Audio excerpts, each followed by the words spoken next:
Discord announced this week that they will globally enforce age verification on their users starting in early March. Welcome to Inside Games Daily, the only gaming news show brave enough to want tech companies to have as little of our data as possible. Yeah, they've shown time and time again that they are wholly incapable stewards, even under the best conditions, so this is just bad all around. But don't worry, Discord's out here doing backflips to promise that they won't have or use or sell any of your data, and if they do, it's just for such a small time, just so small, so small. Don't worry about it. Just be okay with it. Lawrence, I don't believe that for a second. Discord announced the universally hated news via press release earlier this week. These are the same restrictions Discord previously rolled out in the UK and Australia in reaction to social media legislation passed in those territories. Yeah, but I guess they're getting ahead of the ball by just applying it to everyone on the planet. The new restrictions will set all users to a teen by default sort of setting that automatically applies just a load of content restrictions. So the teen accounts will be unable to access age-gated spaces. Content filters will blur or black out restricted content. Direct messages from unconnected users are routed to a different inbox. And teen accounts will not be allowed to speak on stage in servers. Don't worry. I mean, that sounds really annoying, but don't worry. Discord assures you over and over again that the age verification process will be safe and secure. I'm shaking my head as much as I can. So for starters, Discord says these restrictions won't even be visible for the majority of users as they, quote, don't access age-restricted content and will never go through a facial age estimation flow or ID verification. Yeah, I guess. I don't really use Discord for any of that, so it's quite possible. But even if a user does, even if you do, if you're a smut enjoyer on Discord, they say that their age inference model can use the information they already have about your account and your usage habits to estimate your age with high confidence. Ooh, they don't say what info they use to estimate age, describing, quote, patterns of user behavior and several other signals associated with their account on Discord. They do specifically say that they do not, that's emphasis in Discord, they bolded the not, they do not use message content to estimate your age. So it's probably like usage patterns. A child's probably not using it when they would be in school, or a teen probably not using Discord when they would be in school, or something like that. I'm probably speaking out of ignorance there, but you just got to trust their big data is essentially what they're saying. No. If Discord's fancy machine learning can't peg you as an adult, no pun intended, and you want to look at spicy materials, you'll have to verify your age in one of a few ways. Yes, users can provide a video selfie for an on-device age check via AI. Yuck. Discord promises that any video provided for this verification never leaves the user's devices. Sure, yeah, but cunning gamers circumvented that age check using Death Stranding's photo mode last year. They just pointed their phones at their monitor and had Sam Bridges look left, right, open his mouth. And it worked for a while. Yeah, so there's some bugs they got to plug. Users can also supply photos of their government ID, which are received and verified by a third-party vendor. I've had to do this many times with like tax documents and other random things like a passport, stuff like that. So that sounds like it's going to get applied to Discord as well. Yeah, but Discord's a private company. I hate that shit. Discord promises over and over again that these images are deleted immediately after age confirmation.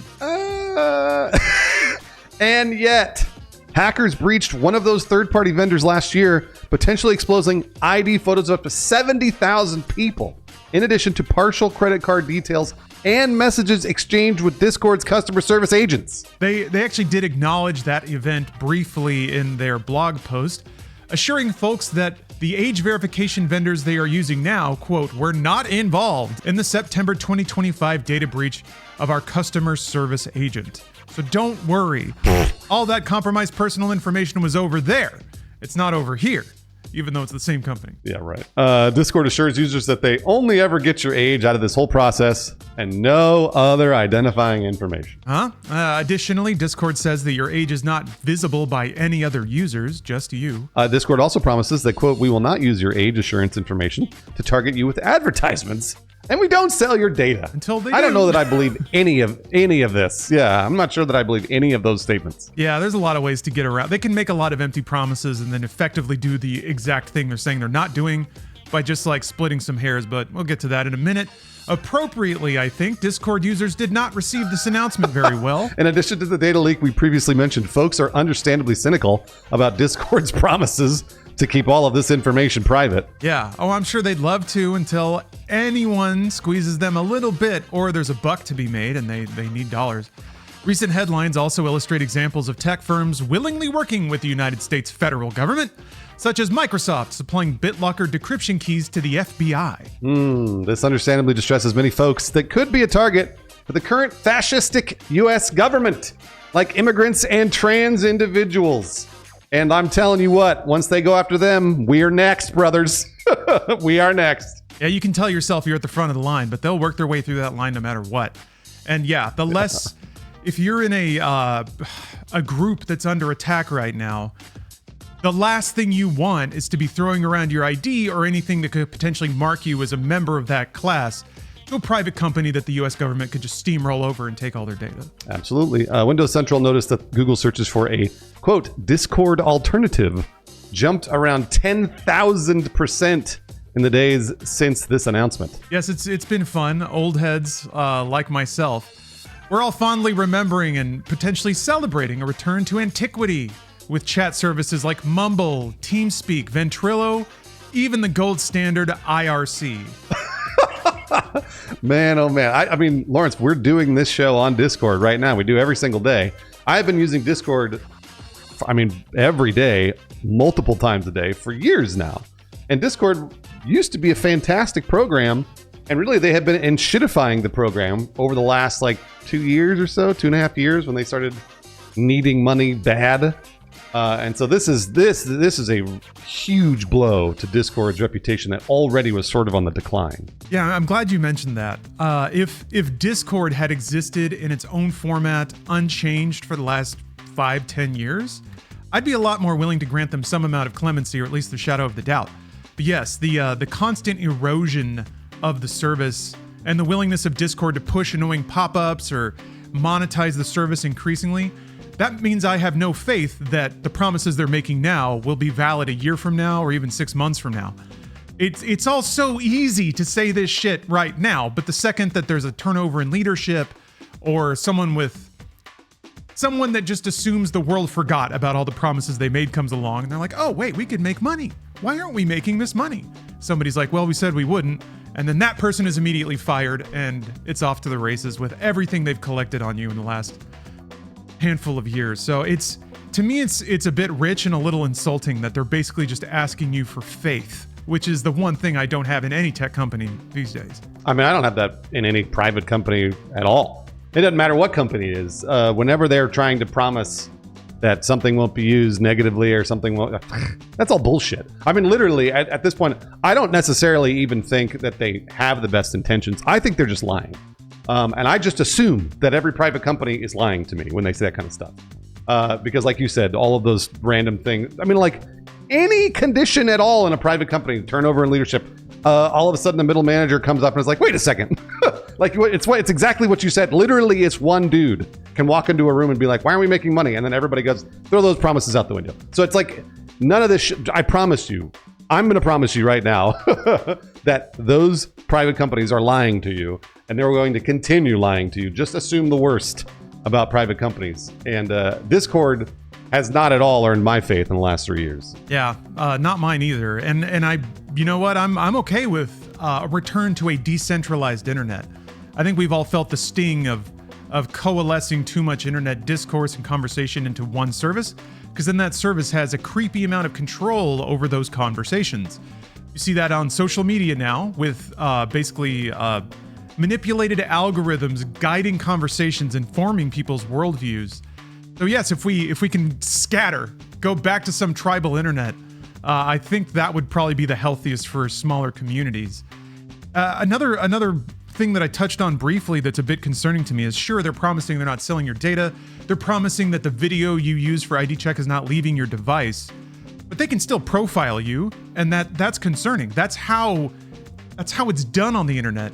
They don't know who you are, and they say that as though it's some kind of cloak of anonymity. To some degree it is, but also they know everything about you. Just because on their database your identity is a string of letters and numbers and maybe hyphens, that doesn't mean that they haven't immediately profiled you and that they can't trade that information to someone else. sell for money, maybe not, but there's a bunch of other ways to get benefits that don't involve getting a check for trading people's data. And yeah, when the FBI knocks on their door and they say, we want all the data you have on Discord users that have been profiled as trans. They don't need your video. Like if the video that you record on your device sends these markers to their system, and it may not even be used for that right now, but in retrospect, combined with other data, they can form a shockingly accurate profile on who you are and what you do based on the circumstantial bits of data you leave around the internet just by existing. So that sucks, and I fully agree with anyone that's concerned about that and doesn't want this company to have their data anymore. And yeah, go to IRC. I'll say this, you'll never feel more like a PC power user than in an IRC chat room.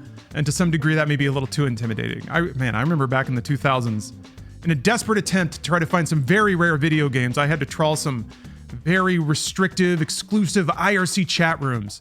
And there was a whole song and dance. You had to like farm points and use the right commands and talk to bots to get download links to, and you had to like seed torrents to get credits. I don't know, it was a whole thing, but it made me feel very cool, and I want that for you too. Another weird thing about all of these Discord age verifications is I believe in this stuff in theory. I'm a parent, and I have a very young child who eventually will be using, Discord or who knows what in the next few years. So the age verification thing I really believe in. I just don't believe in the companies themselves. There isn't one company that I would trust to say, oh, we'll verify the age of your 10-year-old, and then they can, and they're going to for sure, like, I don't want to sell my 10-year-old's data. That's crazy. And they're going to take it and they're going to use it for monetary purposes. They're not going to use it because they want to make everybody safe. There is no company that does that. So it's a really strange scenario for me as a parent, as a dad to be in, because I really do believe in the age verification portion of it. The only sort of, this is going to sound insanely crazy, I guess the government is the only other place that could do this. But even then, what are they doing with my data? It's the worst, right? Like, this is just all the way around bad. So of course I default to being a parent. Number one, I decide what they're going to use, when they're going to use it, on what device. That's my job, and I know it is. So I believe in this stuff in theory, but fucking geez, in practice, it's a nightmare. Yes, and it's deeply uncomfortable. The thing to top it all off with the ultimate note of cynicism, though, I'm fairly certain that despite the bad news and despite how upset people are, I do think that, like Discord says, the majority of users will probably never know that these restrictions have been rolled out because they are probably accurately profiled as being the right age by their usage habits already. I mean, something can be as simple as you have a Discord account that's X years old. That combined with your usage probably means that you're over teenage years already. YouTube did something similar. It did lead to some conspiratorial thinking about people being defaulted into kids mode and things like that. And to some degree that may have been the case. But most people have gone on using YouTube without too much disruption. So I think that's the case. I think for the fraction of a user group that does get hit with a pop-up asking them to verify their age, that may be enough for them to say fuck Discord and move away.